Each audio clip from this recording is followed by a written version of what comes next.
টাঙ্গাইলের ঘাটাইল উপজেলা সাগরদিঘি, চারদিকে সবুজের সমারোহ আর মাঝখানে বিশাল এক দিঘি।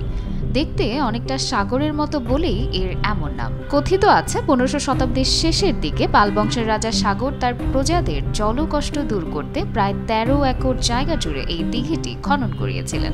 স্বচ্ছ জলের ঢেউ আর সূর্যের ঝলকানি এই দিঘিকে দিয়েছে এক অসাধারণ সৌন্দর্য। ঘাটাইল উপজেলার সদর থেকে প্রায় 30 কিলোমিটার দূরে অবস্থিত এই ঐতিহাসিক স্থানটি দেখতে দেশের বিভিন্ন প্রান্ত থেকে অসংখ্য পর্যটক ভিড় জমান।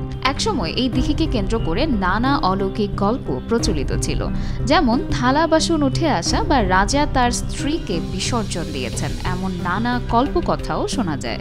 এটা প্রায় 400 বছর আগেকার দিঘি, আমরা শুনছি, মুরব্বীদের কাছে শুনে আসছি।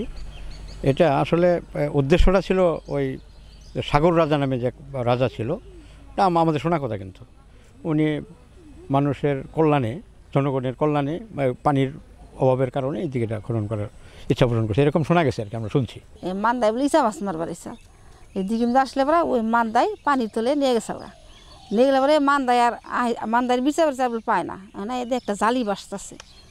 তখন ওই মান্দায় বাড়িতে যাই কইসা যে আমার বাপের যদি পাই আমি একজোড়া মহিষ এই জায়গায় বুক দিম, এই যে একজোড়া মহিষ বুক দিছাল, এই বাপের এবার দিয়ে দিছাল, দিয়ে দিলে পরে বাপের যে কইলো যে আমি যে জায়গায় গেছিলাম এই জায়গায় থেকে আসতাম না, যে তোমরা বুক দিবার সে আমারে নিয়ে পারলা। একে বাপে বলে নাক মুখ দিয়ে রাখতে পেরে বাপটা মারা গেলে পরে সেইগুলো এই যে দিঘিতে এখনও বুক চলে গেল, সবসময় বুক চলে, নাইকল, কৈতর, মুরগ, চিনি, যা যে মানসিক করে তাই দেয়। আমরা বারণে চান করি, এই বারণে চানে আগে প্রচুর মানুষ হতো, আপনার 5-6 লাখের ফুরাইতরা, আর আপনার অন্ডার মানুষ আসে না, কেন দেখি পানি ভালো না, আইসায় খালি কয় পানি ভালো না, উঠে পারে কিছু মন দিলে করে না, করে না। মানুষে কইছে নানান রকমের জিনিস বাইরেছে, আগে এখন বাইরে না, বুঝছেন? বড় বড় মাছ আসাল, বড় বড় বোয়াল আসাল, হেনা মারছে যদি না হেনা খাওয়ান যায় নাই, তারপরে হেনা খাওয়ান যায় না, হেনা আশ হয়ে গেছে গা। বোয়াল মাছের কান্দা দেয়া এই গোবর ফেলাইছে মেশে। কোনো জীবনেও আমরা রাত করে দিঘির পারে কোনো মানুষও হয় নাকি, আর নাই আমরাও আহি নাকি, তাদের গাও গোসল দিই নাকি ডরাইয়া, মানে বড় বড় কলসি বেরিয়েছে, বুঝছো? তারপরে পিতলের কলসি, তারপরে বড় বড় সিন্দুক বেরিয়েছে, এরা যদি মানুষ দেখছে চিনে নাই, কত কত চিনছে, চিনলে ভাড়া যদি এরা করছে ভয় পাইছে, এরা এবারে পানি দৌড়ে এবার মুখ বিহে গেছে।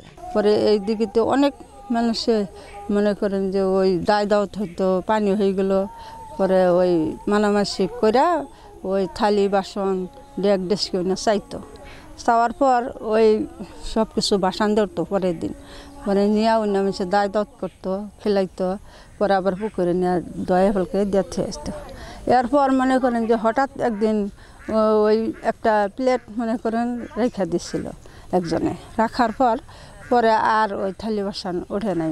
অনেক সময় বড় বড় ডেক বাসতো, এটা পুরনো যুগের আগে মাছ চাষিরা বলতো ওই সন্ধ্যার পরে বড় বড় স্বর্ণের ডেক বাসে। তারপরে এই জায়গায় এক সময় একটা নামাইছিল, ওই ডুবালু নামে ওই নিচে পানির নিচে ওই সাগর রানীর সাথে দেখা করছিল।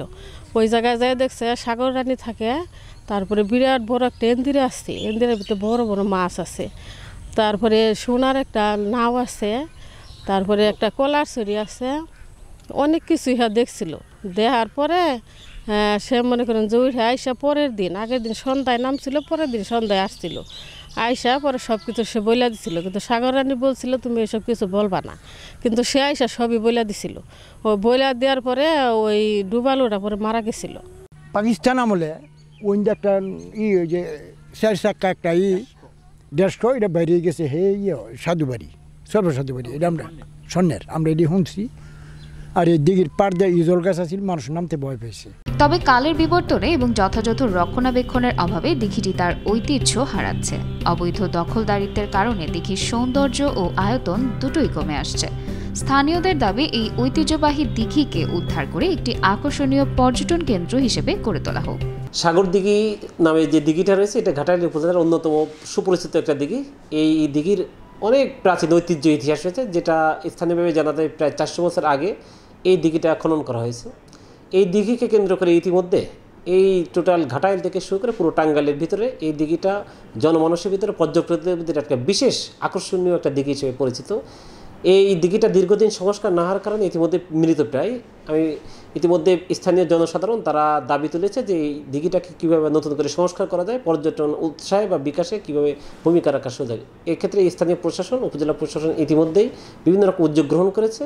তারই অংশ হিসেবে খুব শীঘ্রই আমরা এই দিঘির চারপাশকে কেন্দ্র করে অনেকগুলো কর্মপরিকল্পনা বাস্তবায়ন করতে যাচ্ছি। স্থানীয়দের প্রত্যাশা সরকারের উদ্যোগে এই দিঘিটি পুনরুদ্ধার করা হবে এবং এটি ঘাটাইলের একটি গুরুত্বপূর্ণ পর্যটন কেন্দ্রে পরিণত হবে। নাজনীন নিসা, আনন্দ টিভি।